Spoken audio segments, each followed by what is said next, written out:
సహోదరుల లోకం ఆశ్చర్యపడకూడదు. మనము సహోదరులను ప్రేమించుచున్నాము కనుక మరణంలో నుండి జీవంలోనికి దాటినామని ఎరుగుతున్నాము. ప్రేమ లేని వారు మరణం నిలిచి ఉన్నారు.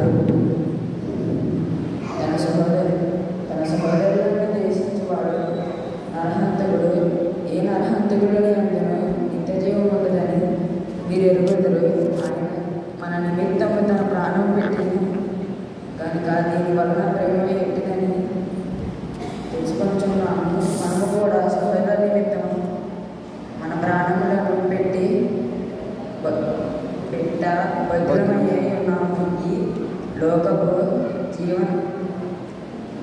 జీవనోపాధి గలవాడే నుండి తన సహోదరునికి లేమి కలుగుట చూచి అతని ఎడల ఎంత మాత్రము కనికరము చూపించే ఎందు దేవుని ప్రేమ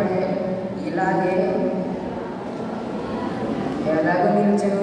చిన్నపిల్లలారా, మాటతోనూ నాలుకతోనూ కాక క్రియలతోనూ సత్యముతోనూ ప్రేమింతుము. ఇంతటితో నేను దేవుని కొరకు ఏర్పాటు చేయబడిన పత్రిక వాక్య భాగంలో ముగిస్తున్నాను.